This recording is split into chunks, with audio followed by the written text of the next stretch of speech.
Hello everyone. So even I have used the noise cancellation. Still there may be a few disturbance of voice, background noise because from today the Navratri has been started. So there is a pandal near my house. अब यहाँ पे मैं क्या use करूँ? मैं बोलूँ कि there is a pandal near my house और there is a pandal nearby my house. What should I exactly use? Near या nearby? तो देखो डिफरेंस समझ लेते हैं, यूसेज समझ लेते हैं, फिर बहुत सिंपल हो जाएगा दोनों को यूज करना। सबसे पहले नियर का मतलब होता है पास में, नजदीक में, ठीक है। और नियर बाय का मतलब होता है पास ही, या फिर हम बोल सकते हैं नजदीकी। तो नजदीक और नजदीकी, पास और पास ही।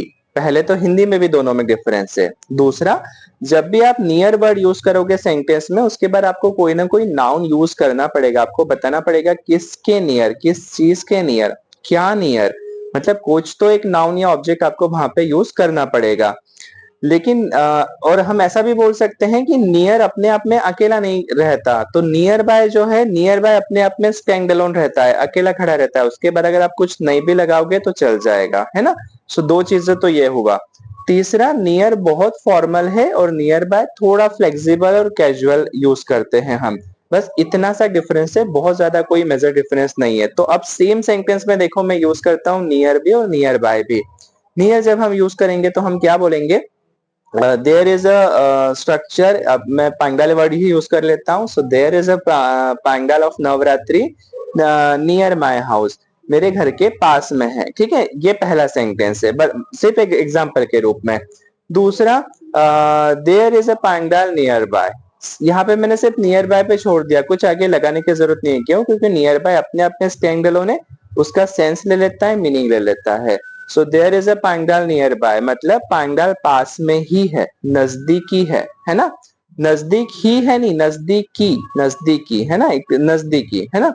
There is a shop nearby, पास में ही शॉप है ना। And the shop is near my house, shop मेरे घर के पास है। तो बस इतना सा डिफरेंस है, और कुछ भी बहुत ज्यादा रॉकेट साइंस नहीं है ना। बस ये छोटी छोटी चीजें हैं। देखो हम जनरली एक जैसा यूज कर लेते हैं, कोई प्रॉब्लम नहीं है। मैंने बोला मैसेज डिलीवर हो जा रहा है तो चल जा रहा है, वैसे भी हमारी लैंग्वेज नहीं है। लेकिन if we can learn something correctly and if we can use something correctly, what is wrong in that? ठीक है। So thank you so much, subscribe and follow, have a great time, bye bye, take care।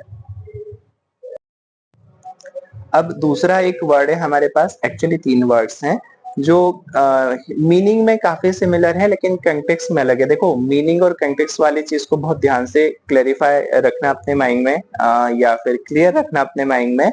The reason, जब मैं social channel अपना resume करूंगा वहां पे context पे मैं पूरा वीडियो बनाऊंगा। Context is a very important thing, किस संदर्भ में आप बात कर रहे हो ये बहुत इंपॉर्टेंट है, ठीक है। तो देखो अब यूज कैसे करना है थोड़ा सा समझते हैं इसको। सम का मतलब होता है कुछ, जनरली इसको क्वांटिटी या पॉजिटिव सेंस में लिया जाता है, ठीक है। जैसे आई हैव सम बुक्स, मेरे पास कुछ किताबें हैं, है ना, मतलब है मेरे पास कुछ किताबें। अब मैं थोड़ा सा पॉजिटिव सेंस में ले रहा हूँ। अब फ्यू देखते हैं। फ्यू का मतलब होता है कि बहुत कम है। I have few friends in my life, example है। हाँ, हाँ, I have few friends in my life, मतलब मेरे पास फ्रेंड्स बहुत कम है ना। या I have few water left in my bottle, चलो ये एग्जांपल लेते हैं। I have few water left in my bottle, मेरे पास कुछ पानी बचा है मेरी बॉटल में, ठीक है। अब इन दोनों के साथ सम और फ्यू क्लियर हो गया। सम को यूज करना है पॉजिटिव वे में, कुछ बताने में कि कुछ मात्रा में। जनरली क्वांटिटी में हम इसको यूज करते हैं, डिस्टेंस में भी यूज कर सकते हैं। The bus stop is ex some distance, बोल सकते हो आप ऐसा, ठीक है, कुछ दूरी पर है। तो क्वांटिटी में, डिस्टेंस में आप कुछ को यूज कर सकते हो पॉजिटिव वे में, इसमें ऐसा बहुत कम वाला कोई फीलिंग नहीं होता। फ्यू में आप बोलते हो बहुत कम है मेरे पास, फ्यू, फ्यू वाटर लेफ्ट, या कुछ भी ऐसा फ्यू करके, few money left in my wallet, आप ऐसा बोल सकते हो, ठीक है। इनके साथ एक और आता है अ फ्यू। अ फ्यू हम कहाँ यूज करते हैं? अ फ्यू हम वहां यूज करते हैं जहां पे हम बोलते हैं कि कम तो है लेकिन पर्याप्त है। आई have a few friends in my life, थोड़े हैं पर पर्याप्त है। अ फ्यू थोड़े हैं, पर्याप्त है। फ्यू बहुत कम है। सम कुछ है। इतना डिफरेंस है, कंटेक्स्ट वाइज डिफरेंस है। हिंदी मीनिंग देखने जाओगे तो तीनों का मतलब कम कम कम या कुछ कुछ कुछ हो सकता है ना, कम तो नहीं होगा पर कुछ कुछ कुछ हो सकता है, कुछ कुछ होता है ना, वैसा वाला। ठीक है। सो समझे कैसे यूज करना है रियल टाइम बेस पे। कंटेक्स्ट देखो, भाव देखो, मीनिंग, हाँ मीनिंग भी देखो। बहुत सारे वर्ड्स के मीनिंग भी डिफरेंट है और कंटेक्स्ट भी डिफरेंट है। कई सारे वर्ड के मीनिंग सेम होने के बाद भी कंटेक्स्ट जो है, नॉट कंटेंट, कंटेक्स्ट जो है वो डिफरेंट है। डिफरेंस नहीं है, डिफरेंट है, ध्यान रखना। मेरे पुराने वीडियोस जाके देखो, मैंने बहुत अच्छे अच्छे वीडियोस बनाए हैं डिफरेंट वर्ड्स पे और वर्ड्स के डिफरेंसेस पे। देखो मैंने डिफरेंट यूज किया, डिफरेंसेस यूज किया, इस पे भी एक वीडियो बना हुआ है। Thank you so much, subscribe and follow, have a great time, bye bye, take care. अब देखो दो वर्ड है, कॉन्फिडेंट और कॉन्फिडेंट। थोड़ा सा डैंट करेंगे उसको ताकि प्रोनाउंसिएशन एक्चुअल में भी अलग है और बोलने में भी थोड़ा सा हम उसको डिस्टिंग्विश कर सके। सो कॉन्फिडेंट और कॉन्फिडेंट, कॉन्फिडेंट और कॉन्फिडेंट, डांट करो डैंट करो वो थोड़ा सा चल जाएगा, ठीक है। सो ऊपर स्पेलिंग लिखी हुई है, मीनिंग भी लिखा है मैंने, है ना। So nothing to worried about now. अब डिफरेंस क्या है देखो, confident is a kind of adjective है, एडवर्ब है, एडजेक्टिव है। क्यों? क्योंकि ये विशेषता बताएगा किसी नाउन की। जैसे my friend is very confident about his next speech, उसकी अगली स्पीच के बारे में वो बहुत कॉन्फिडेंट ना, actually he is. Now second base confident. Confident एक तरह का क्या बोल सकते हैं हम, नाउन बोल सकते हो आप। क्यों? क्योंकि ये जो पर्सन है ये है विश्वास पात्री, पात्री बोलते हैं ना, विश्वास जो नहीं रहता उसको तो विश्वासघाती बोलते हैं। इसको हिंदी में क्या बोलेंगे, विश्वास पात्र। हाँ मतलब विश्वास पात्र बोल सकते हैं, विश्वास पात्र बोल सकते हैं। मतलब वो पर्सन, पात्री भी बोलते हैं शायद, चेक करना, मुझे पात्री का एग्जैक्ट थोड़ा सा मन में से डाउट आ रहा है, पर विश्वास पात्र तो बहुत सुना है। सो विश्वास पात्र मतलब he is a confident, he is a confi, not bank, he is confident, he is confident. Confident मतलब विश्वास पात्र है वो मेरा। बोल ही दिया ना मैंने, शायद सेंटेंस ही बोल दिया कि ही इज माय कॉन्फिडेंट। सो विश्वास पात्र भी होता है उसका मतलब, और एक ऐसा पर्सन भी होता है जो आपके सीक्रेट्स रखता है और कभी रिवेल नहीं करता, उसी को विश्वास पात्र बोलते हैं हम, है ना। सो वो थोड़ा सा इलोबरेट करके बताया मैंने। सो समझे, दो मीनिंग है, सॉरी दो वर्ड्स हैं और दोनों वर्ड्स के मीनिंग अलग है, प्रोनाउंसिएशन थोड़े मिलते जुलते हैं, स्पेलिंग काफी कुछ मिलती जुलती है, लेकिन मीनिंग भी डिफरेंट है, तो कंटेक्स्ट तो बहुत ही डिफरेंट होगा, ठीक है। क्योंकि एक है कॉन्फिडेंट जो एडजेक्टिव के रूप में यूज होता है, मतलब आत्मविश्वासी, और एक है विश्वास पात्र, ठीक है। सो दोनों डिफरेंट है, डिफरेंस नहीं है, डिफरेंट है, ठीक है। Thank you so much. और कुछ कंफ्यूजन हो तो प्लीज मुझे कमेंट किया करो, मैसेज किया करो। अभी के लिए thank you so much, subscribe and follow, have a great time, bye bye, take care. अच्छा कोई मुझे बता सकता है सनलाइट और सनशाइन में क्या डिफरेंस है? What is the meaning of और द कंटेक्स्ट ऑफ सनलाइट और व्हाट इज द मीनिंग और context of the sunshine? Sunlight और सनशाइन, ठीक है, क्या डिफरेंस है? जनरली हमको लगता है एक जैसा ये पता है, ये छोटी छोटी गलतियां कहाँ होती है, जैसे मैं लिखता हूँ, आई एम राइटर, मेरी एक बुक है the reasons of being place, आप अमेजोन पे, फ्लिपकार्ट पे, मल्टीपल कुछ 6-7 प्लेटफॉर्म पे वो अवेलेबल है। जब मैंने लिखना शुरू किया था, अब तो खैर एआई टेक्नोलॉजी आ गई तो बहुत चीजें सीखने को मिलती है, बुक्स भी अब रेफर करता हूँ। मैंने इसको शायद कन्वर्ट किया था, पहले हिंदी में लिखी थी फिर कन्वर्ट किया था 2019 या 20 कोविड का जो फर्स्ट लॉकडाउन लगा था ना, उसके आसपास शायद तक मैंने इसको ट्रांसलेट किया था। तो मैंने उस समय बहुत डिफिकल्टी फेस की, क्योंकि बहुत सारी क्या होता है जब आप लिखते हो ना, तो आपको एक डर मन में हमेशा रहता है कि चीजें अप्रोप्रिएट होनी चाहिए, because people are gonna read it and when they are gonna read it they are gonna जज यू एज अ ऑथर। तो वो बहुत इंपॉर्टेंट होता है, एक प्रेशर रहता है माइंड पे कि आपको परफॉर्मेंस करना है, बिल्कुल वैसे जैसे कैप्टन के माइंड पे प्रेशर रहता है कि यार मैं कैप्टन हूं तो मुझे परफॉर्म करना ही है। क्रिकेट की बात कर रहा हूँ, मुझे क्रिकेट बहुत पसंद है।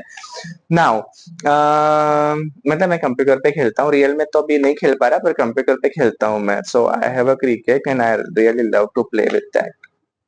अभी देखते हैं क्या बात कर रहे थे हम बात कर रहे थे सनलाइट और सनशाइन की बात कर रहे थे ना, हाँ ठीक है। सो ये छोटे छोटे डिफरेंसेस या हमको कहाँ महसूस होते हैं, जब हम लिखना शुरू करते हैं, लिखते समय हमको लगता है कि सनलाइट आएगा कि सनशाइन आएगा। तो देखो सनलाइट का मतलब होता है एक नेचुरल चीज है। आप थोड़ा सा इसको फिजिकल की तरह भी ले सकते हो। फिजिकल मतलब there is something which we can, मैं ऐसा तो नहीं बोलूंगा which we can see, but sunlight ऐसा होता है जिसको आप रियल ऑब्जेक्ट के रूप में ले सकते हो। जैसे अपन एग्जांपल से समझते हैं, जल्दी समझ में आएगा। The plants are getting sunlight, and to make क्या बनाते हैं, फोटोसिंथेसिस बनाते हैं ना, अगर मैं गलत नहीं हूँ तो 5वीं 6वीं में पढ़ा था साइंस में। सो फोटोसिंथेसिस बनाने के लिए सूरज की रोशनी लगती है प्लांट्स को। गलत हूं तो प्लीज मुझे कमेंट मैसेज कर देना, तो फिर लोगों को ये गलत मैसेज चला जाएगा, ठीक है। सो पर क्या यूज करना है यहाँ पे सनलाइट यूज करना है। अब सनशाइन कहाँ पे यूज करें, सनशाइन क्या है, थोड़ा सा फिगर एक्टिव है, थोड़ा सा मोरल या फिर एक बोलते हैं ना हम उपमा के रूप में अगर आप यूज करते हो, जैसे his smile is like sunshine, चलो हर कर देते हैं, her smile is like sunshine, उसकी जो मुस्कान है वो कैसी है, सूरज की किरणें बिखेरने जैसी या सूरज की किरणों जैसी है। तो वहां पे आप सनलाइट मत बोल देना, वो थोड़ा सा अजीब हो जाएगा, वहां पे एक्चुअल में सनशाइन बोलेंगे। तो बस इतना सा डिफरेंस है, कंटेक्स्ट का डिफरेंस है कि यूज कहाँ पे करना है, मीनिंग दोनों का सेम है, दोनों का मतलब सूरज की किरणें हैं, पर सनशाइन फिगरेटिव वे में है और ये थोड़ा सा फिजिकल वे बोलो, साइंटिफिक वे बोलो, उस तरह से है sunlight.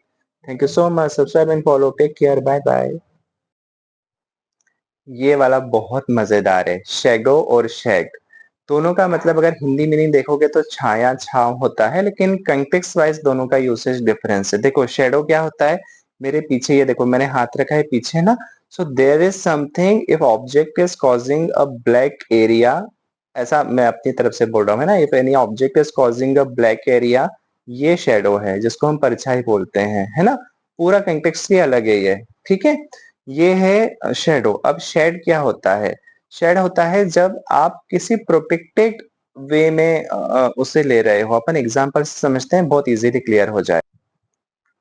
Like scientifically my shadow is a long in evening sunlight, अगर इवनिंग के सनलाइट में मैं रहूंगा खड़ा तो मेरी शेडो जो रहेगी वो लॉन्ग रहेगी। अब मैं यहाँ शेडो की बात कर रहा हूँ, जो मेरी परछाई पड़ रही है, the object which is causing और मेकिंग अ डार्क ऑब्जेक्ट, है ना, कुछ डार्क जो बना रही है, जैसे देखो पीछे हाथ का दिख रहा है, मेरी उंगलियां दिख रही है, दिस इज अ शेडो। अभी अपन देखते हैं शेड के लिए example. So my friend is set under the shade of a big tree, एक बड़े पेड़ की छांव में बैठा है। तो जहां पे प्रोटेक्टिव वे की बात आती है, प्रोटेक्शन की बात आती है, आप किसी की प्रोटेक्शन में बैठे हो, उस छांव में अगर आप यूज करते, जैसे बोलते हैं ना कि हम अपने माता पिता की छांव में हैं, हम अपने बड़ों की छांव में हैं, हमारा देश अपनी संस्कृति की छांव में है, ऐसा बोल सकते हैं अपन, क्योंकि एक्चुअल में है ना, our our culture has actually protected our nation from everything. So वो छांव यूज करेंगे हम, शेड वहां पर यूज करेंगे, वहां शेडो नहीं यूज करेंगे। शेडो हम सिर्फ कहाँ यूज करेंगे, जहां पे ब्लैक ऑब्जेक्ट क्रिएट हो रहा है। तो बहुत सिंपल सी चीज है, पर कंफ्यूजन क्रिएट होता है। मैं कुछ नई चीजों पे काम कर रहा हूँ, बहुत सारे कॉम्प्लेक्स सेंटेंसेस बना रहा हूँ, वो जब मैं बनाता हूँ तो मैं भी कंफ्यूजन या प्रॉब्लम फेस करता हूँ, फिर मैं क्लेरिफाई करता हूँ, तो मैं आप सबसे शेयर करता हूँ। And I really like talking with all of you, इसलिए मैंने बोला कि जल्दी में लाइव आने के लिए भी विचार कर रहा हूँ, नवरात्रि के 9 दिन में किसी दिन या दशहरे के बाद, लेट मी सी कि when I can plan as per my schedule, मैं कैल कम लाइव। और जो मैंने लास्ट वीडियोस में डिस्कस किया था, मेरे लास्ट जो ग्रीन में ऐसे करके बैठा हूं ना मैं ग्रीन बैकग्राउंड में, वो वाले वीडियोस देखना, उसमें मैंने डिस्कस किया है कि भाई I am going to come online live. So basically मैं आ रहा हूँ ताकि अपन सब मिलके वॉकेब की प्रैक्टिस कर सके, क्योंकि वॉकेब याद करना मुश्किल होता है, डिटेल में उन सब वीडियोस में मिल जाएंगी आपको चीजें, है ना। अभी के लिए thank you so much, subscribe and follow, have a great time. मैंने एक चीज आप लोगों को बताई थी एक वीडियो में कि कुछ ऐसे वर्ड, कुछ ऐसे सेंटेंस, कुछ ऐसी चीजें हमारी लाइफ में होती है। अभी तो एजुकेशनल चैनल से मैं वर्ड सेंटेंस की ज्यादा बात करता हूँ, लेकिन प्रैक्टिकली भी हमारी लाइफ में बहुत सारी ऐसी चीजें होती है जहां पर हमको बहुत साल बाद कुछ पता चलता है, हमको हम फिर हम कैसे बोलते हैं, अरे सच में ऐसा था क्या, मुझे तो ये आज पता चला, मुझे तो ये पता ही नहीं था। जबकि कितने साल हो जाते हैं, 20 साल, 22 साल, 30 साल, 35 साल, 40 साल, 50 साल, 60 साल, उसके बाद हमको चीजें पता चलती है। इस बारे में मैंने बहुत कुछ कहा है। इसी तरह का एक वर्ड हम आज लेते हैं, कास्ट। तो जनरली हम कास्ट का मतलब क्या समझते हैं, सबसे पहले कास्ट वर्ड आते से ही इस स्पेलिंग के साथ जो यहाँ मेंशन है, हमारे माइंड में क्या आता है, जो कास्टिंग होती है ना मूवीज की, तो सही है, वो मीनिंग भी सही है, पर कास्ट का एक मतलब फेंकना भी होता है, ठीक है। थोड़ा सा इसको क्या बोल सकते हैं हम, फिगरेटिव सेंस में, या फिर क्या बोलते हैं, पोएटिक सेंस में, बहुत रेयर वे में हम इसको यूज करते हैं फेंकने के लिए। जैसे अपन एक एग्जांपल से समझते हैं, he casts his eyes around the room looking for a clue, clue ढूंढने के लिए उसने क्या किया, अपनी नजर फेंकी, अपनी नजर डाली, है ना। वैसे ही दूसरा, the magician cast a spell, तो मैजिशियन ने क्या किया, स्पेल डाला, स्पेल किया, इस तरह से बोल सकते हैं। सो यहाँ पे फेंकना मतलब ऐसा एकदम से वैसा वाला फेंकना नहीं है, इट इज फेंकना मतलब कोई चीज डालना, जिस जनरली दृष्टि डालने के लिए आप वर्ड यूज कर सकते हो कास्ट, ठीक है। और कहाँ क्या कर सकते हैं हम यूज फेंकने के लिए, जैसे मैंने बोला कि एग्जैक्ट वैसा वाला फेंकना नहीं, अब उसके लिए मैंने फ्लिंग और थ्रो पे वीडियो बनाए हुए, वो जाके जरूर देखिएगा मेरी प्रोफाइल में। लेकिन फिर भी अगर कोई चीज आप ऐसे फेंक रहे हो, वैसे डाल रहे हो, तो आप यूज कर सकते हो, जैसे she cast a stone into the pond, उसने तालाब में क्या किया, पत्थर डाला। तो ये ऐसा होता है ना, बैठे हैं नदी के किनारे, बोर हो रहे हैं, पत्थर डाल रहे हैं धीरे धीरे, उस प्रोसेस को आप कास्ट बोल सकते हो।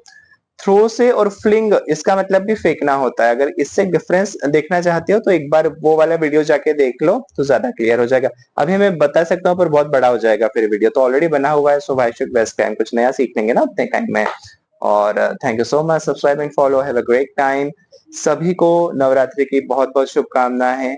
आपके घर में धन धान्य की वर्षा हो, महालक्ष्मी जी आए, शक्ति आए, सरस्वती माता आए, bless to all of you, may God bless you, ठीक है। Thank you so much, subscribe and follow, have a great time.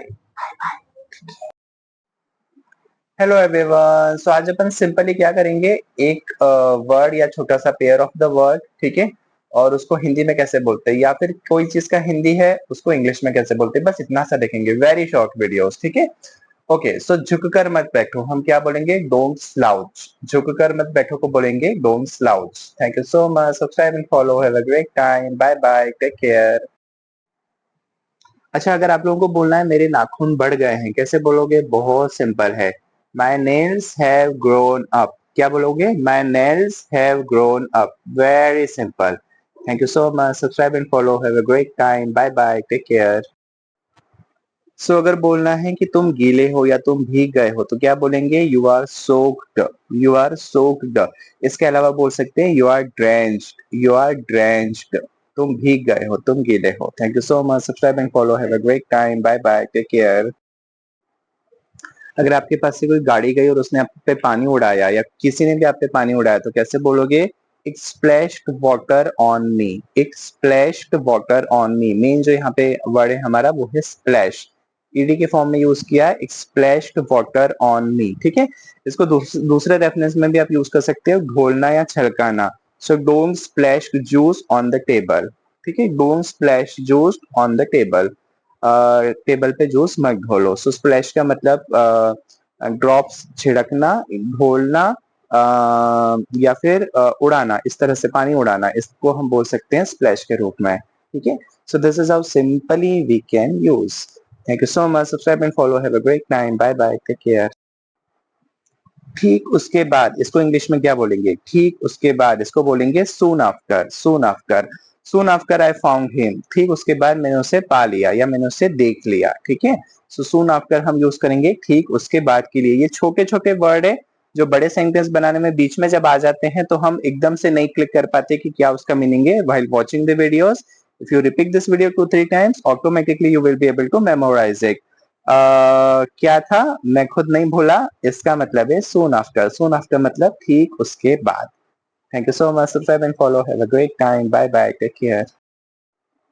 अब अगर आपको बोलना है अंततः, फलतः, आखिरकार, इसको इंग्लिश में कैसे बोलेंगे या क्या बोलेंगे, हम बोलेंगे इवेंचुअली।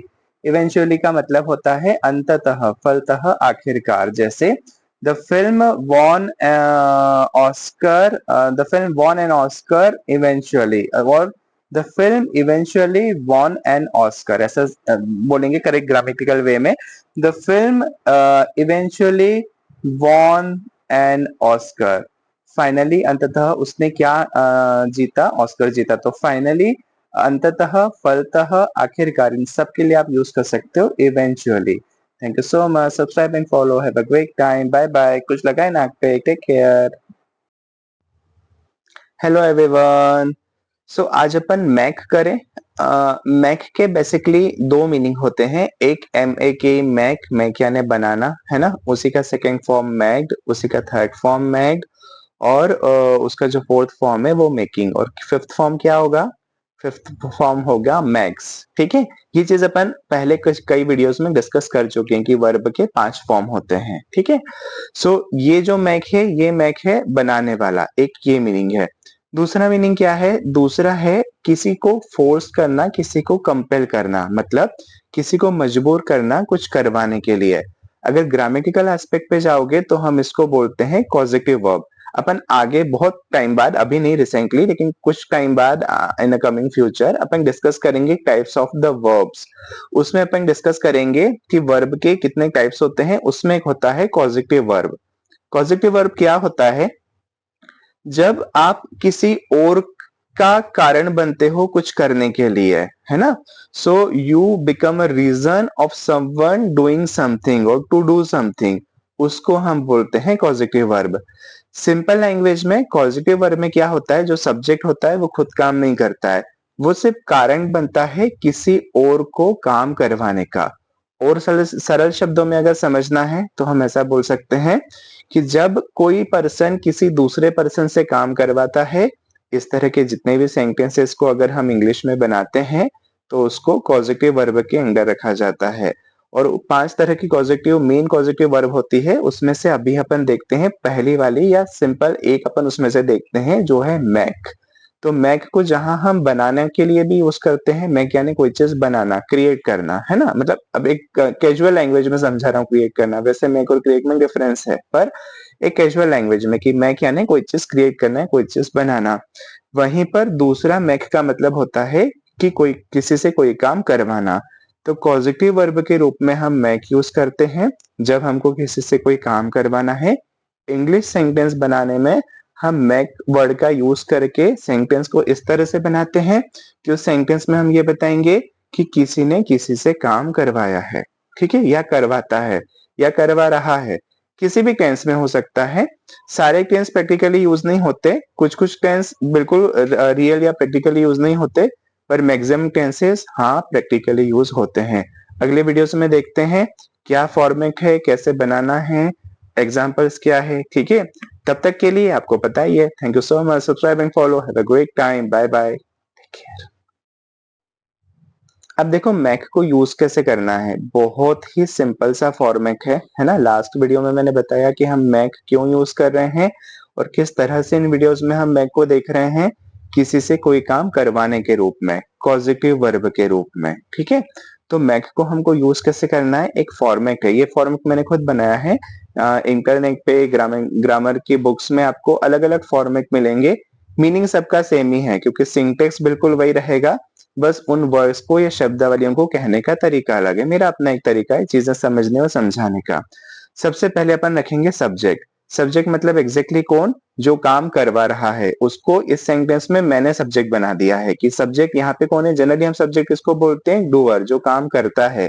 लेकिन मैक वाले सेंटेंस में पॉजिटिव वर्ब में जो मैक हम पढ़ेंगे, उसमें जो सेंटेंस हम बनाएंगे उसमें हम सब्जेक्ट किसको मान लेंगे, जो काम करवा रहा है, पहली चीज। दूसरा आएगा हेल्पिंग वर्ब। जहां जहां हेल्पिंग वर्ब एप्लीकेबल है सेंटेंसेस में, वहां पे हम हेल्पिंग वर्ब यूज जरूर करेंगे। तीसरा, अब हम रखेंगे पॉजिटिव वर्ब वाला वर्ड यानी मैक। अब मैक के दोनों तीनों फॉर्म हम यूज कर सकते हैं। हम मैक भी यूज कर सकते हैं, हम मैक्स भी यूज कर सकते हैं, हम मैक्ड भी यूज कर सकते हैं, हम मैकिंग भी यूज कर सकते हैं। डिपेंड करेगा कि किस टेंस में हम सेंटेंस बना रहे हैं। चौथे नंबर पे आएगा जिसको मैंने नाम दिया है ऑब्जेक्ट वन। ये ऑब्जेक्ट वन कौन होगा, जो एक्चुअल में डूअर होगा, जो काम करवा रहा, सॉरी मतलब जो काम कर रहा होगा या जिससे काम करवाया जा रहा है उस सेंटेंस में। ठीक है, अब इसको ऑब्जेक्ट क्यों बोला, वो थोड़ा ग्रामेटिकल एस्पेक्ट है, उस पर अपन बाद में जाएंगे। अभी आप इतना याद रखो कि ऑब्जेक्ट वन इक्वल टू वो वाला डूअर जो काम कर रहा है। ठीक है, मतलब जिससे काम करवाया जा रहा है, जिससे करवाएंगे वही तो काम करेगा ना, तो जिससे काम करवाया जा रहा है वो वाला पर्सन ऑब्जेक्ट वन पे आएगा। उसके बाद आपको हमेशा हमेशा हमेशा वर्ब का फर्स्ट फॉर्म ही यूज करना है। आप कोई भी दूसरा फॉर्म यूज मत करो। तो ये बहुत सिंपल है कि मैक के सेंटेंस बनाते हुए, पॉजिटिव वर्ब में मैक सेंटेंस बनाते हुए, फोर्स या कंपेल के सेंटेंस बनाते हुए, किसी से काम करवाने के सेंटेंस बनाते हुए, हमेशा जब आप मैक यूज कर रहे हो आपको वर्ब का फर्स्ट फॉर्म यूज करना है। ठीक है, उसके बाद आप यूज करोगे ऑब्जेक्ट टू। ऑब्जेक्ट टू मतलब जिस चीज को लेकर काम किया जा रहा है, अपन एग्जांपल से समझेंगे तो ये पूरा फॉर्मेट समझ में आ जाएगा, ठीक है। और उसके बाद जो भी उस सेंटेंस में अदर चीज होगी, सेंटेंस की ब्यूटी के हिसाब से या कोई एक्स्ट्रा इन्फॉर्मेशन होगी तो वो हम ऐड कर सकते हैं, ठीक है।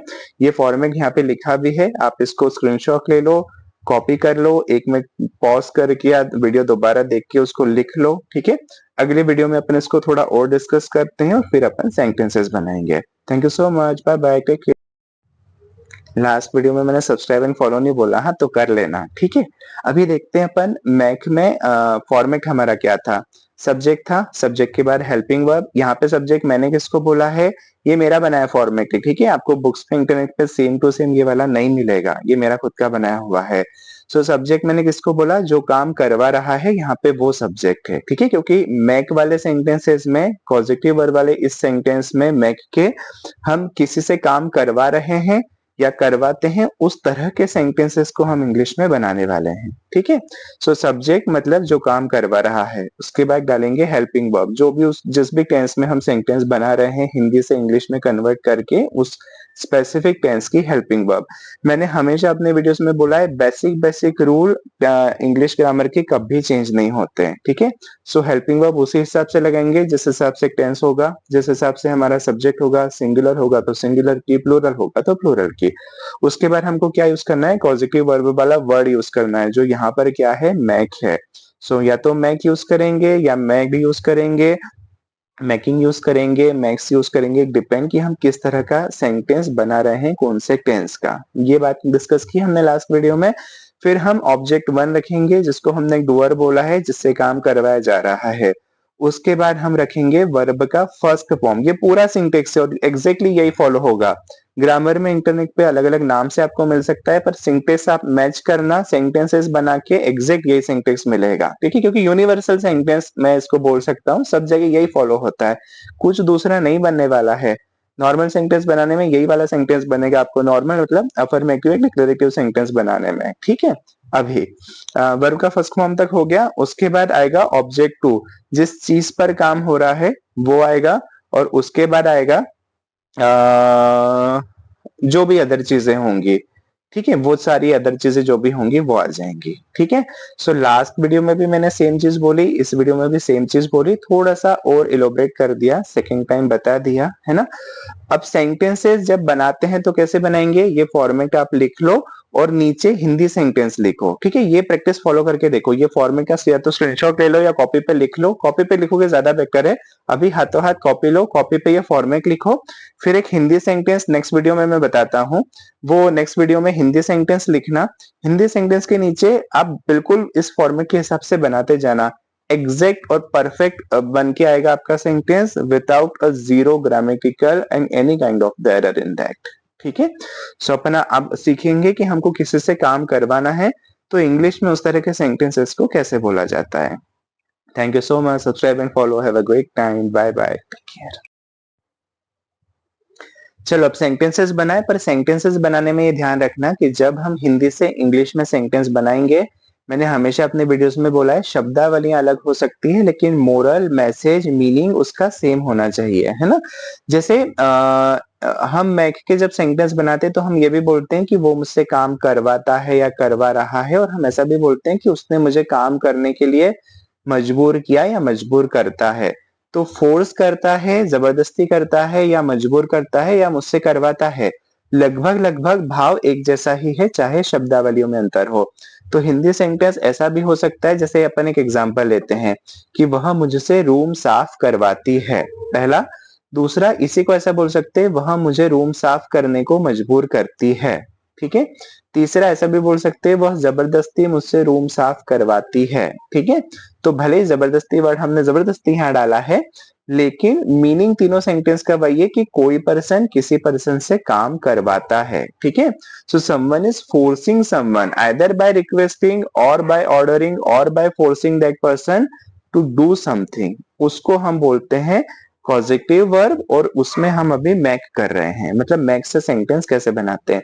तो अगर आपको एक सेंटेंस हम नॉर्मली क्या बनाते हैं कि वह रूम साफ करती है, शी क्लीन्स द रूम, या मैं रूम साफ करता हूं, आई क्लीन द रूम। पर अब ऐसा है कि वह मुझसे रूम साफ करवाती है, इसको हम बनाएंगे मैक से। तो कैसे बनाएंगे, देखो हमने फॉर्मेट लिखा था, लिख लिया है आपने, अगर नहीं लिखा हो तो पीछे के 2 वीडियो देखो, उसमें मैंने बताया फॉर्मेट क्या है और लिखना कैसे है। मतलब कॉपी पे लिख लेना, लिखा हुआ तो है ही सामने वो उन वीडियोस में, ठीक है। सब्जेक्ट की जगह सब्जेक्ट रखो, काम करवाने वाला कौन है, शी, ठीक है।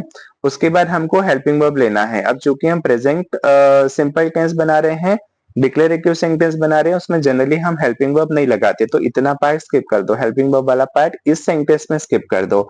फिर हमको क्या लेना है, मैक का यूज करना है ना, पॉजिटिव वर्ब का यूज करना है जिसमें हम अभी मैक कर रहे हैं। तो हम मैक लिखेंगे लेकिन उसमें एस लगाएंगे, क्यों, क्योंकि बेसिक रूल ग्रामर का सेम रहेगा कि थर्ड पर्सन सिंगुलर है प्रेजेंट सिंपल टेंस में, तो सब्जेक्ट के साथ आप वर्ब में एस या ईएस लगाओगे। सो शी मैक्स, इतना हो गया। अब हमको क्या करना है, ऑब्जेक्ट वन। ऑब्जेक्ट वन कौन है, हमारा डूअर है, जिससे काम करवाया जा रहा है, जो बेचारा काम कर रहा है कौन है, मैं हूं। सो शी मैक्स मी, ठीक है।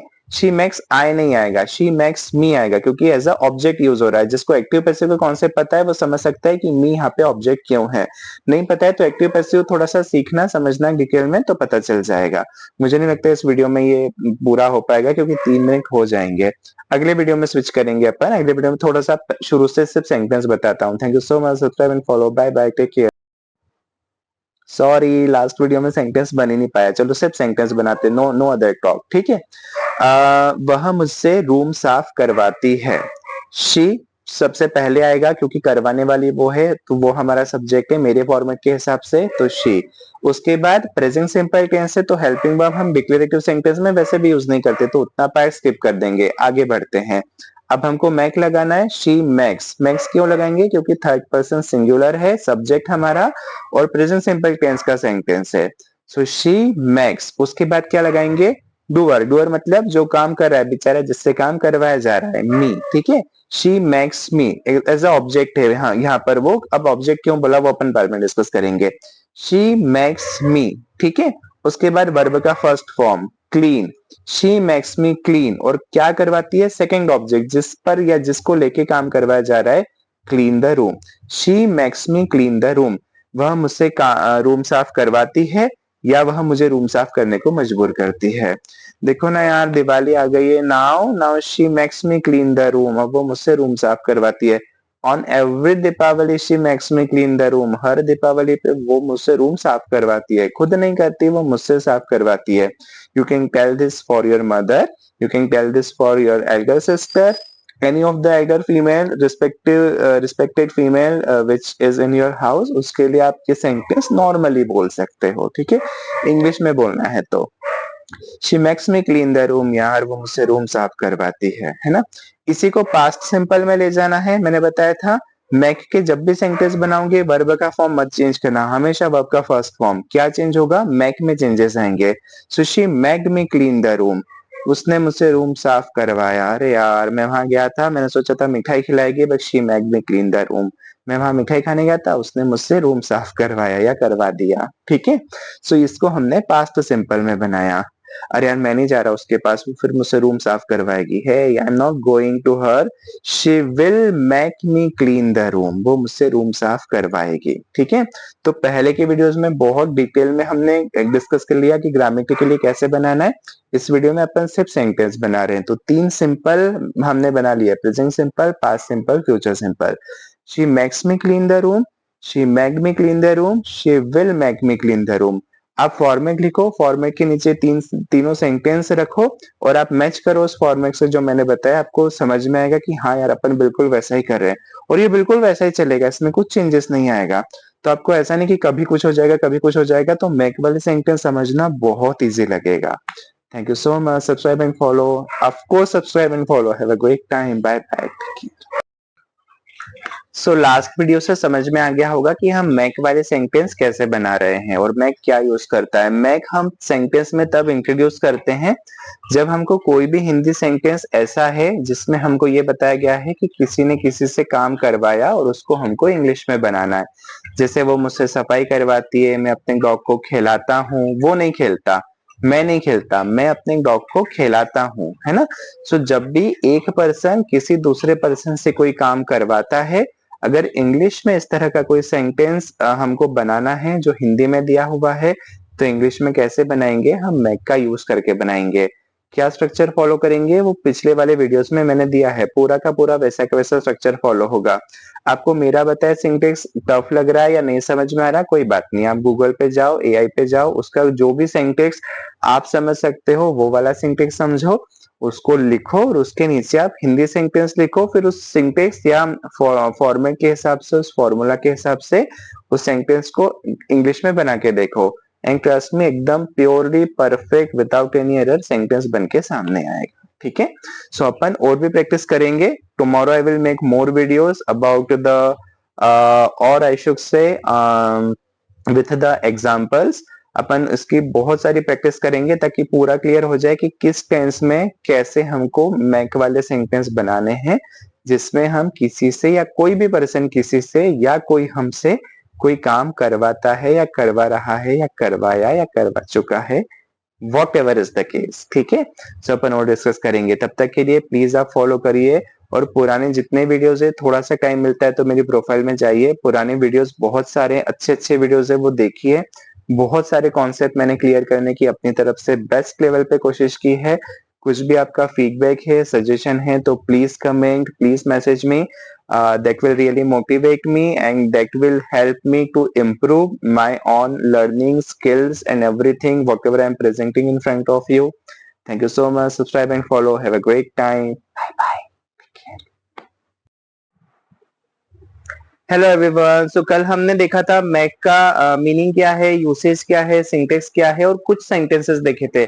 आज अपन पूरे के पूरे सिर्फ सेंटेंसेस बनाएंगे। अच्छा, एक चीज मैं बता दूं, मैक को जनरली कहां पर हम यूज कर सकते हैं, सिंपल के तीनों, present simple, past simple, future simple, और कॉन्टिन्यूस के दोनों, प्रेजेंट कॉन्टिन्यूस, पास्ट कॉन्टिन्यूस।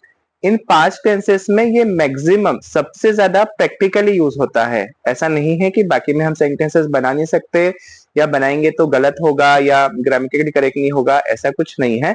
बनेगा, बिल्कुल बनेगा, पर प्रैक्टिकली केवल इन 5 टेंसेस में आप रियल लाइफ में भी महसूस करना, आप सेंटेंसेस बना के देखना, और मैक्सिमम टू मैक्सिमम तो आपको पास्ट सिंपल में ही सेंटेंसेस ज्यादा याद आएंगे जब आप मन से बनाने की कोशिश करोगे। ठीक है, तो फिलहाल अपन आज जितने भी वीडियोस में सेंटेंसेस बनाएंगे, वी विल ट्राई कि अपन 2-3 और भी बाकी टेंसेस के ऐड कर ले, पर मैक्सिमम अपन इन 5 टेंसेस के ही बनाते हैं, सिंपल के तीनों और कॉन्टिन्यूस के दोनों, प्रेजेंट कॉन्टिन्यूस और पास्ट कॉन्टिन्यूस। ठीक है, अभी देखो अपन रैंडमली बनाएंगे, ऐसा कुछ ऐसा चार्ट या कुछ ऐसा फॉलो करके नहीं बनाएंगे अपन, मतलब ऐसे कोई सीक्वेंस फॉलो करके नहीं बनाएंगे, अपन रैंडमली बनाएंगे। ठीक है, पर सिंटेक्स हाँ फॉर्मेट फॉलो करेंगे, क्योंकि बिना उसके फिर ग्रामेटिकली सही बनेगा नहीं ना, तो वो तो हमको फॉलो करना ही पड़ेगा।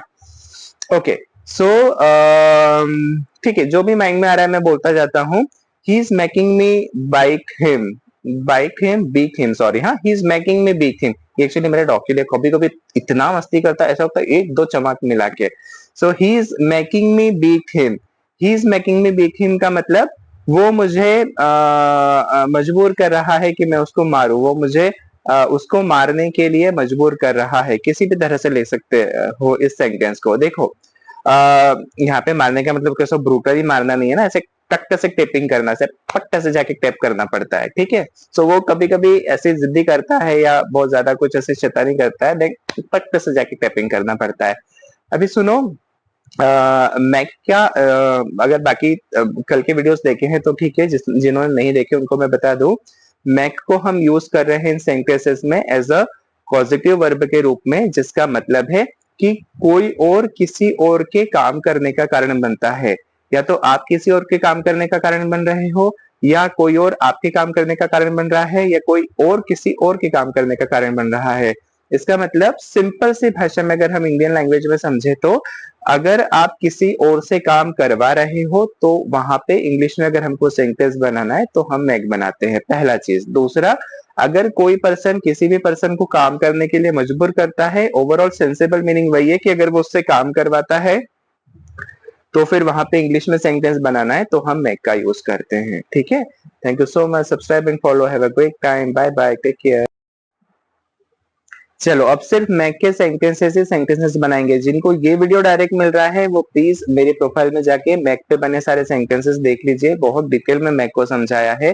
फिर भी कुछ डाउट हो तो कमेंट करिएगा, मैसेज करिएगा। ठीक है, अभी अपन बनाते हैं वह मुझसे अपनी प्रोजेक्ट फाइल कंप्लीट करवा रही है। ठीक है, she is making me complete her project file, मतलब वो मुझे अपनी प्रोजेक्ट फाइल कंप्लीट करने पे मजबूर कर रही है, ऐसा भी बोल सकते हैं इसको। ठीक है, मैंने उसको समझाया, मैंने उसको समझाया, आई मेक हिम अंडरस्टैंड। ठीक है, और आई मेक हिम अंडरस्टैंड भी बोल सकते हैं, आई मेक हिम अंडरस्टैंड भी बोल सकते हैं।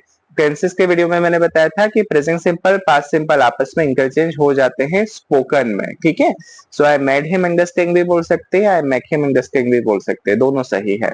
और क्या सेंटेंस बनाए अपन, मैंने उससे पंखा बंद करवाया, I made him switch off the fan, I made him switch off the fan, मैंने उससे पंखा बंद करवाया। ठीक है, मैंने उससे वीडियो बनवाए, I made him make videos. यहाँ पे जो मेक है वो बनाने वाला है और मेड वाला जो है वो पॉजिटिव वाला है, इसलिए दोनों यूज हो रहा है। ठीक है, तो कंफ्यूज मत होना कि मेड के बाद मेक कैसे आया। I made him make videos, मैंने उससे वीडियोस बनवाए या मैंने उसको वीडियोस बनाने पे मजबूर किया। तो चाहे आप किसी से काम करवाओ या आप किसी को काम करवाने पे मजबूर करो, चाहे कोई आपसे काम करवाए या कोई आपसे काम करवाने पे या आपको काम करने पे मजबूर करे, चाहे मैं खुद से काम करूं या मैं खुद को काम करवाने पे मजबूर करूं, किसी भी स्थिति में अगर एक पर्सन दूसरे पर्सन से काम करवा रहा है, वो प्यार से करवाए, गुस्से से करवाए, जबरदस्ती करवाए, इंग्लिश कॉन्टेक्स्ट में, इंग्लिश कॉन्टेक्स्ट में ग्रामेटिकली हम केवल यही यूज करेंगे, make make make Mac.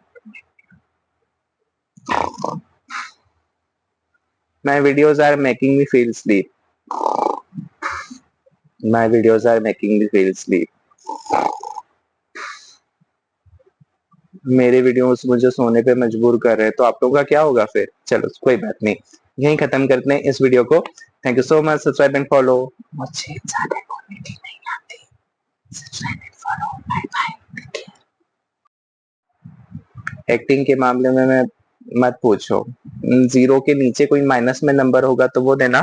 Direction में बहुत अच्छा कर सकता हूँ, I can guide how to act, I can write the script, I do write the script, but I really can not act, मुझे एक्टिंग बिल्कुल नहीं आती। मैं नेचुरल जितना कुछ कर सकता हूँ कर सकता हूँ, मुझे कोई बोले इस भाव में आगे कुछ बोलो, मुझसे नहीं होता। सबसे पहले तो मैं ये सोचता हूँ कि यार जब इनसे एक्टिंग करवाते हैं, when director make them do acting, देखो मैक बनाया, when directors make them do acting, अगर डायरेक्टर बोलूंगा तो when director makes them do acting आएगा। ठीक है, so when directors make them do acting, उनको हंसी कैसे नहीं आती यार। मैं तो अगर सीरियस वाला कोई नोब है और कभी किसी से बात करनी है, कुछ सीरियस है, कुछ ऐसा रोने धोने वाला सीन चला, तो मुझे तो हंसी पहले आ जाएगी, तो मुझसे एक्टिंग बिल्कुल नहीं होती है ना। No one can make me do acting, कोई मुझसे एक्टिंग नहीं करवा सकता। ठीक है, मतलब सीख जाऊं तो शायद कर लूं, इमोशंस कंट्रोल वैसे करना पड़ेंगे, मुझे नेचुरलिटी ज्यादा पसंद है, वो ऐसे बना के थोड़ा मुश्किल पड़ता है। Yes I can be sincere at the time of need, ऐसा नहीं है कि हमेशा ही मजाक चलेगा, बट एक्टिंग नहीं, वो नहीं, अपने से नहीं होती। तो आई एम बेगेस्ट एक्टर आप बोल सकते हो, अगर ऐसा कोई वर्ड है तो। हो गई ना ऐसे, है ना, होता है ना, बेगेस्ट होता है क्या, जैसे गुड का गुडेस्ट नहीं होता, मुझे लगता है बैड का बेडेस्ट होता होगा, नहीं होता, नहीं होता, शायद नहीं होता।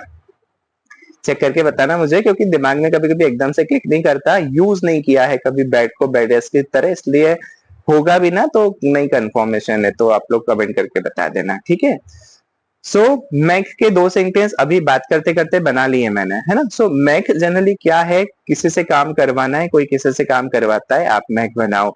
आई मैक हिम ड्रिंक वाटर, मैंने उसको पानी पीने पे मजबूर किया या मैंने उसको पानी पिलवाया। ठीक है, दोनों का मीनिंग इस सेंटेंस में कंटेंट आ जाता है, इस कंटेक्स्ट में आ जाता है। ठीक है, और कुछ apart from my acting, any other sentence ऐसे पता है दिमाग में नहीं आते। मैं सोच के अभी बनाऊंगा और वीडियो, क्योंकि अभी तो शायद 2-3 वीडियो ही हुए हैं। So I will make myself making the videos. I will make myself making the videos. मैं खुद को मजबूर करूंगा वीडियोस बनाने के लिए, ठीक है, या मैं खुद को मजबूर कर रहा हूँ वीडियोस बनाने के लिए। एग्जैक्ट जो इंग्लिश का हिंदी होगा वो ये होगा, ठीक है। So thank you so much my dear, subscribe and follow. पुराने जितने वीडियोस है जाके देखिए, बहुत अच्छे अच्छे वीडियोस बने हैं। Have a great time, bye bye, take care.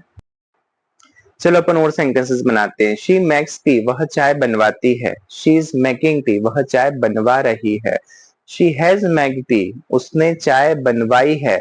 सो सब में आप करवाने वाला फीलिंग और आइडेंटिफिकेशन डालोगे या शब्दावली डालोगे, करने वाला नहीं डालोगे। She has been making tea, वह चाय बनवा रही है। So she has been making tea since long, यार वो कब से चाय बनवा रही है, अभी तक चाय नहीं बनी उसकी, ऐसा है ना। ओके, पास्ट में अगर हम जाएंगे, ये तो सब प्रेजेंट के थे, पास्ट में जाएंगे। शी मेक्ड टी, शी मेक्ड टी का क्या मतलब है कि उसने चाय बनवाई। शी वॉज मेकिंग टी, वह चाय बनवा रही थी। और बाप रे, वो चाय बनवा रही थी तो क्या हुआ, ठीक है ना। Okay, she had maked tea, वह उसने चाय बनवाई थी, ठीक है। She has sorry she had been, अभी हैज बीन तो हो गया ना। She had been making tea, वह चाय बनवा रही थी, कब से बनवा रही थी, कब से, तो कुछ तो टाइम फैक्टर डालोगे आप। पर yes, with the time factor we can secondly do that, ठीक है। सो इस तरह से अभी मैंने आपको बताया पिछले वीडियो में सिंपल के तीनों, present simple, past simple, future simple. ये क्या हो गया, sorry, present simple, past simple, future simple, present continuous, past continuous. इन 5 टेंसेस में मैक का बहुत ज्यादा प्रैक्टिकल यूज है, बाकी सब में इतना यूज नहीं है पर बनती है फिर भी। जैसे फ्यूचर सिंपल की अगर हम बात करें, शी विल मेक टी, वह चाय बनवाएगी, ठीक है। She will be making tea, वह चाय बनवा रही होगी। शी विल हैव मेक्ड टी, क्या आएगा इसका हिंदी, चलो कमेंट करो, मुझे नहीं आता। Okay, she will have been making tea, इसका हिंदी क्या होता है, मुझे नहीं आता, चलो करो, कमेंट करो, ठीक है। सो उससे पता चलेगा ना आप लोग देख रहे हो, सीख रहे हो कि नहीं, मैं बता दूंगा, डोंट वरी, मुझे पता है, just I am just kidding, ठीक है। So I am making you guys to think, मैं आप लोगों को सोचने पे मजबूर कर रहा हूं, या मैं आप लोगों से इसको ऐसा बना सकते हैं क्या, सोचवा रहा हूं, ऐसे तो कुछ होता नहीं है ना। बट ठीक है, सेंसेबल वे में समझ गए, मैंने वही बोला, भाषा में शब्द हमने ही बनाए हैं, हमने यूज किया। मैं आपको अपने कितने वीडियोस में बता चुका हूँ, स्कूलों में छुट्टी है, बसों से घर जा रहे हैं, ट्रकों के एक्सीडेंट हुए हैं, ट्रेनों में भीड़ बढ़ गई है, ये सारे वर्ड इंग्लिश के हैं और इसमें हमने बहुवचन हिंदी का लगा दिया है। तो मैसेज डिलीवर के लिए हम अपने हिसाब से थोड़ा सा कुछ बना लेते हैं। तो वैसे मैंने अभी जो भी वर्ड यहाँ बोला, अब तो खैर मैं भूल भी गया कि मैंने क्या बोला। तो वो नेचुरल वीडियो बनाने में ऐसे ही होता है, नहीं याद रहता एकदम से। पर सेंटेंसेस जो बनाए, I hope you guys understood that, and I would request you to create the sentences by your own. If you want you can comment, if you want you can message, if you want पीछे वाले videos जाके देखो Mac के, उसका जो syntax है, फॉर्मे के formula है, वो लिख लो और फिर सेंटेंसेस बनाना शुरू करो उस फॉर्मूले के हिसाब से। Exact sentence perfectly grammatically correct बन के आएगा। Thank you so much, subscribe and follow, have a great time, bye bye, take care. So ऐसे यूज करना है मैक को। जो सिर्फ यही वीडियो देख रहे हैं, जिनके पास सॉरी स्क्रॉल में सिर्फ यही वीडियो आया है, वो एक बार पीछे के जाके मैक के सारे वीडियोस देख लीजिए। मैक को हम यूज कर रहे हैं पॉजिटिव वर्ब के रूप में। मैक के 2 मीनिंग है, एक मैक यानी बनाना, एक मैक हम यूज कर रहे हैं पॉजिटिव वर्ब के रूप में, मतलब जब किसी से कोई काम करवाना हो या कोई पर्सन किसी को भी, कोई भी किसी को भी काम करने के लिए मजबूर करता हो किसी भी टेंस में, तब हम यूज करते हैं मैक को सेंटेंस बनाने में। सिंटेक्स हमने देख लिया था, सबसे पहले सब्जेक्ट रखेंगे, मतलब जो काम करवा रहा है उसको मैं ऐसे सब्जेक्ट ट्रीट कर रहा हूँ अपने बनाए फॉर्मूले में। उसके बाद हम रखेंगे हेल्पिंग वर्ब, अगर उसमें हेल्पिंग वर्ब कुछ यूज करते हैं हम सेंटेंस में तो हेल्पिंग वर्ब रखेंगे। अब मैं हेल्पिंग वर्ब को लेके एक चीज बताता हूँ, देखो हेल्पिंग वर्ब जब हम पास्ट सिंपल और प्रेजेंट सिंपल टेंस के अफर्मेटिव, डिक्लेरेटिव या नॉर्मल सेंटेंसेस, जिनको मैं अपनी भाषा में बोलता हूँ नॉर्मल सेंटेंसेस बनाते हैं। नॉर्मल सेंटेंसेस मतलब जो अफर्मेटिव है या डिक्लेरेटिव है। अफर्मेटिव सेंटेंस खैर बाकी भी हो सकते हैं, पर यहाँ पे डिक्लेरेटिव समझो। नॉर्मल सेंटेंस है मतलब जिसमें ना नॉट लगता है, जो ना इंटरोगेटिव है, जो ना इंटरोगेटिव प्लस नेगेटिव है, नॉर्मल स्टेटमेंट दिया है, ठीक है। अभी इतने एक्सप्लेनेशन के बाद तो मैं हाफ जाऊंगा, पर आई होप आप लोग समझ गए होंगे, है ना। सो जो भी डिक्लेरेटिव सेंटेंस होते हैं प्रेजेंट सिंपल में और पास्ट सिंपल में, उनमें जनरली हम हेल्पिंग वर्ब यूज नहीं करते हैं। नॉर्मल सेंटेंस बनाने में हेल्पिंग वर्ब यूज नहीं करते हैं। हम कब हेल्पिंग वर्ब यूज करते हैं? जब हम नेगेटिव बनाते हैं, इंट्रोगेटिव बनाते हैं, इंट्रोगेटिव प्लस नेगेटिव बनाते हैं। तो जब भी आप मैक के सेंटेंस बनाओगे, उसमें जो मैंने सिंटेक्स में लिखा है सब्जेक्ट मतलब जो काम करवा रहा है, उसके बाद आपको हेल्पिंग वर्ब लगानी है, वो हेल्पिंग वर्ब वाला पार्ट आप स्किप कर सकते हो। ठीक है, हुआ ये कॉन्सेप्ट क्लियर? फिर भी कुछ भी कंफ्यूजन होता है ना, प्लीज आप मुझे मैसेज किया करिए, कमेंट किया करिए इंस्टाग्राम पे। if you have any if you require any clarification, secondly I will help you with the best of my knowledge whatever I have। ठीक है, मैं कैसे भी करके आपकी प्रॉब्लम सॉल्व करने की, आपको समझाने की कोशिश करूंगा। मैं शायद समझा अच्छे से सकता हूँ इतना, थोड़ा सा मैं जब पढ़ाता भी हूँ इंग्लिश तो मुझे थोड़ा सा फील होता है कि मैं समझा अच्छे से सकता हूँ। सो वो ऐसा बोलते हैं ना कि मतलब एक होता है चीजें आना और एक होता है चीजों को एक्सप्लेन कर पाना। तो बिकॉज पता नहीं क्यों somewhere I understand the how mind works very well, तो मैं थोड़ा सा अच्छे से समझा पाता हूँ। मतलब मैं चेहरा देख के भी थोड़ा सा मुझे लग जाता है कि समझ में आया कि नहीं आया। तो I have a dozen of ways to make you understand. आप लोगों को समझाने के लिए मेरे पास हजारों रास्ते हैं। तो अभी तो मैंने डजन बोला, मतलब दर्जनों है, ठीक है, पर फिर भी I can find the thousand also अगर नहीं समझ पाते हैं तो कुछ भी कंफ्यूजन है तो प्लीज लेट मी नो। मुझे बहुत अच्छा लगेगा अगर मैं कुछ डाउट क्लियर कर पाया तो। Thank you so much, subscribe and follow, have a great time, bye bye, take care. तो यहाँ पे अपना मैक खत्म होता है पॉजिटिव वर्ब के रूप में। आने वाले कई वीडियोस में अपन बहुत सारी नई नई चीजें सीखेंगे, वोकैब भी सीखेंगे। तब तक के लिए आप जितने भी मेरे पिछले वीडियोस है मेरी प्रोफाइल में जाके उनको जरूर चेक करिए। वर्ड्स पे बने हैं, इडियम फ्रेजेस पे बने हैं, एक्टिव पैसिव टेंसेस पे बने हैं।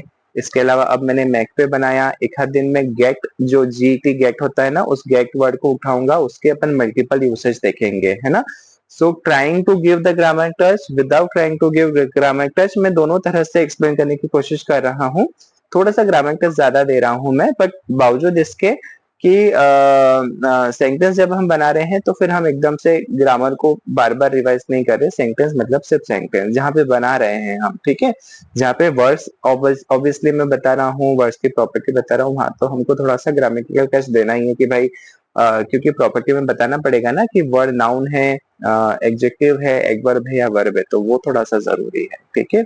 फिर भी if you want any kind of change, जैसे मुझे अभी किसी ने मैसेज किया, thank you so much my dear messaging me and asking me to make the videos. तो सर्टेनली मैं उस टॉपिक पे वीडियो लेके आऊंगा। जब वीडियो लाऊंगा तो बताऊंगा कि मुझे रिक्वेस्ट की थी इस टॉपिक पे वीडियो बनाने की। तब तक के लिए thank you so much, subscribe and follow, have a great time, bye bye. Hello everyone. So देखो ना, किसी सफेद सफेद दाढ़ी आ रही है ना। कई बार ऐसा होता है कि हम बहुत सारे सेंटेंसेस बोल लेते हैं। हम इंग्लिश में कम्युनिकेशन भी कर लेते हैं, बातचीत लोगों से कर लेते हैं, क्वेश्चन आंसर कर लेते हैं, इंटरव्यू दे देते हैं, एग्जामिनेशन क्लियर कर लेते हैं। इन स्पाइट ऑफ दैट बहुत बार ऐसा होता है कि हम बहुत सारे छोटे छोटे सेंटेंसेस ऐसे हैं जिसको बोलने में अटक जाते हैं। और सिंपल रीजन पता है उसके पीछे क्या है? हमने उस तरह के सेंटेंसेस न कभी सोचे, न हमारी लाइफ में कभी यूज हुए, न हमारा उनकी तरफ ध्यान गया, तो हमको नहीं पता कि वो हम कैसे बना सकते हैं, ठीक है। और कई बार नॉलेज लेते लेते हम थोड़ा सा आइडिया लगा लेते हैं तो हम बना भी लेते हैं, कई बार सही भी बनाते हैं, पर कई बार भी फेस डिफिकल्टी। हाँ यार, और हो भी सकता है हम बना ले पर एक सेकंड के लिए माइंड में ओके करता है कि अरे यार इसको कैसे बोले इंग्लिश में, क्योंकि कभी यूज नहीं किया। सिंपल सी बात है। तो जब भी ऐसा होना, चाहे वर्ड हो चाहे सेंटेंस हो, टेंशन नहीं लेने का, भले ही वो कितना भी सिंपल हो। बहुत बार मैंने आपको पहले भी अपने वीडियोस में बताया है, कई चीजें हमको 25 साल, 30 साल, 35 साल, 40 साल, 60 साल के बाद पता चलती कि अरे ऐसा था, हमको तो कभी पता ही नहीं था। बहुत बार ऐसा होता है। आपके साथ कभी ऐसा लाइफ में हुआ है तो कमेंट करके जरूर बताइएगा। फिलहाल अभी जैसे अगर मैं बोल रहा हूँ कि अरे यार देखो ना कैसे व्हाइट व्हाइट बाल आ रहे हैं, actually I have developed pimple and because of that I am not able to shave it, और इस वजह से थोड़ा सा इट इज इंक्रीजिंग, ठीक है। सो कैसे बोलेंगे व्हाइट व्हाइट बाल आ रहे हैं? सो हम इसको सिंपल ही बोल सकते हैं, सी माई बियर्ड इज टर्निंग व्हाइट। बहुत सिंपल, सफेद सफेद बाल आ रहे हैं, व्हाइट व्हाइट बाल और हेयर्स आर कमिंग, ऐसा नहीं बोलेंगे, ठीक है। My beard is turning white, ठीक है। लुक यसी my beard is turning white, ठीक है। और ऐसा भी बोल सकते हैं कि look white hair is coming in my beard, white hair is coming in my beard, ठीक है। सो ये अनकाउंटेबल है, इसलिए इसका प्लूरल नहीं होता, ठीक है। इसलिए छोटी छोटी चीजों में ग्रामर इसीलिए इंपॉर्टेंट है, पर बिना ग्रामर भी याद रख लो। हेयर के साथ मत लगाओ कुछ प्लूरल वाला ऐसा, और हेयर्स नहीं होता, वो हेयर होता है, ये मैं पहले भी एक आध वीडियो में बता चुका हूँ, ठीक है। सो इस तरह से हम इसको बोल सकते हैं। तो ऐसे बहुत सारे सेंटेंस है, आज अपन ऐसे ही सेंटेंसेस डिस्कस करेंगे। मैं हिंदी बताऊंगा, गैर उसको इंग्लिश बताऊंगा, छोटे से में वीडियो खत्म करेंगे, पर यूजफुल है। कई बार बोलते हैं ना कि यहाँ तक आके अटक जाता है कि क्या क्या क्या बोलेंगे उसको इंग्लिश में, क्या बोलेंगे। हाँ यार आता तो है, आता तो है, पता तो है, पर निकलता ही नहीं है। क्यों? क्योंकि सिर्फ उसकी प्रैक्टिस नहीं है, कभी वो सेंटेंस हमने यूज नहीं किया, तो माइंड कंफ्यूज हो जाता है। ये सबके साथ होता है, तो टेंशन मत लेना, ठीक है। तब तक के लिए आपको पता ही है, thank you so much, subscribe and follow, have a great time, bye bye. अब आपको बोलना है ये किसका है, तो कैसे बोलोगे? बहुत सिंपल है, whose is this, whose is this. या फिर आप बोलोगे who does this belong to, who does this belong to. तो दोनों तरह से आप पूछ सकते हो ये किसका है, कोई भी चीज ऐसी पढ़ी है, पूछना है ये किसका है। Whose is this, whose, sorry, who does this belong to, who does this belong to. बहुत सिंपल है। Thank you so much, subscribe and follow, have a great time, bye bye, take care. अब आपको बोलना है ये कब की बात है, तो कभी कभी माइंड स्टक हो जाता है, ये के लिए क्या करे, कब के लिए क्या करे, बात है के लिए क्या करे, कब के लिए क्या वैन लगाएं क्या, है ना। सो सेंटेंस समझ में आते हुए भी, सब कुछ फॉर्मूला पता हुए भी वो दिमाग उसको बना ही नहीं पाता है। और कुछ भी नहीं, इसका सिर्फ रीजन है कि उस तरह का सेंटेंस हमने कभी बनाया नहीं, प्रैक्टिस नहीं है। बहुत सिंपल है, ये कब की बात है, व्हेन डिड दिस हैपन। पूरा वैसा का वैसा ट्रांसलेट मत करो, मैंने बताया था इंग्लिश में हर चीज वैसे की वैसी, जैसे हिंदी में है इंग्लिश में भी वैसे ही बोलो उस सेंटेंस को, बिल्कुल वैसा का वैसा जमा के, ऐसा नहीं है, कुछ अलग तरीके होते हैं बोलने के। So when did this happen, ये कब हुआ, या ये कब की बात है ना, या ये कब हो गया, इस तरह से आप पूछ सकते हो। तीनों का मीनिंग एक ही है इंग्लिश वाले सेंटेंस में, इसमें, ठीक है। अब दूसरा हम बोल सकते हैं व्हेन वाज दिस, बहुत सिंपल और छोटा सा, when was this, when was this, ये कब की बात है, व्हेन वाज दिस, मुझे तो पता ही नहीं, I am sorry, when was this, ठीक है। मतलब ये कब की बात है, ये कब हो गया भाई, ये कब घटित हो गया, अरे ये कब हुआ, ये चमत्कार कब हुआ। मतलब यहाँ चमत्कार की बात नहीं हो रही, पर किसी इंसिडेंट, किसी इवेंट की बात हो रही है जो आपको आश्चर्य फील करवाए, ठीक है। सो आप बोल सकते हो व्हेन वाज दिस, ठीक है, व्हेन वाज दिस। छोटा सा ये तो याद रहेगा, व्हेन लगाओ, वॉज लगाओ, दिस लगाओ, PHIS वाला this, when was this, simple. Thank you so much, subscribe and follow, have a great time. मेरे बहुत सारे अच्छे अच्छे सब्सक्राइबर कर दो, मतलब फॉलोअर्स कर दो, फिर जब जब मैं सुबह उठूंगा और देखूंगा, अरे व्हेन वाज दिस, ये कब हुआ। मेरे बाल बिखरे हुए हैं, कैसे बोले इंग्लिश में, माई हेयर्स आर मेसी, नहीं, my hair is messy. Hair uncountable है, जिनको आप 1 2 3 4 5 गिनेंगे एक बार, चलो इस वीडियो में गिने क्या अपन 3 मिनट में गिन जाएंगे ये बाल, नहीं गिनेंगे ना। 3 साल में भी नहीं गिन पाएंगे इन बालों को, ठीक है।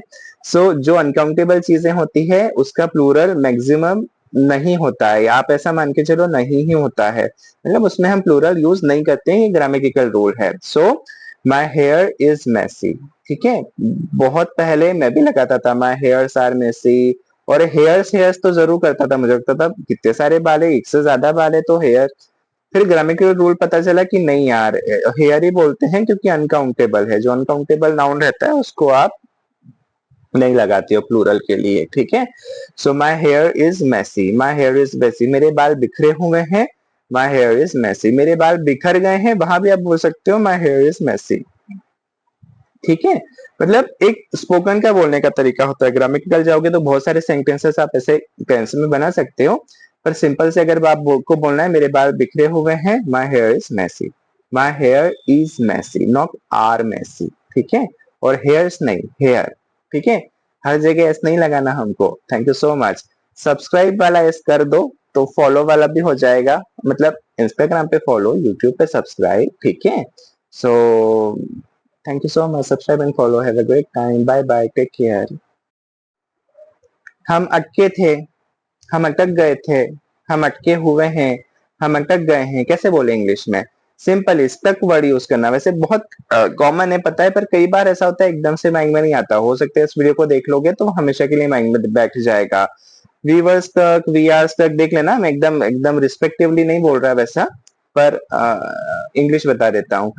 We were stuck, we are getting, we are गेटिंग स्टक, है ना। मतलब जब भी आपको बोलना है, अटकने के लिए बोलना है, तो आप स्टक वर्ड यूज करके बना सकते हो। वी गॉट स्टक, सॉरी यार हम फंस गए थे थोड़ा सा टॉपिक में। We got stuck in traffic, वहां पे फंसने के लिए एक वर्ड और आता है, मैंने बताया एक वीडियो में, जाके देखना, ठीक है। पर हम स्टक यानी कहीं पे अटक जाना, अटकने के लिए भी बोल सकते हैं एक इनफॉर्मल लैंग्वेज में, ठीक है। सो हम वहां पे स्टक बोल सकते हैं। स्टक किसके साथ? गेट के साथ बोल रहा हूँ मैं, इनफॉर्मल लैंग्वेज में, है ना। अब मैं गेट पे भी बहुत अच्छा वीडियो बनाऊंगा, बहुत बड़ा, जिसमें गेट कहाँ यूज करना, कैसे यूज करना, कब कब यूज करना, पूरी डिटेल अपन डिस्कस करेंगे, ठीक है। तब तक के लिए आपको पता ही है क्या करना है। Subscribe and follow. Have a great time, bye bye. Sorry. अच्छा, कभी कभी सब्जी वाले को आप बोलते हो ना कि कितना महंगा दे रहे हो भैया, थोड़ा ठीक ठीक लगाओ, तो सब्जी वाला क्या बोलता है? सब्जी वाला बोलता है, क्या करे मैम साहब, या क्या करे बापूजी, या क्या करे दीदी, हमको मंडी से ही महंगा मिल रहा है, मंडी से हमको माल महंगा आ रहा है।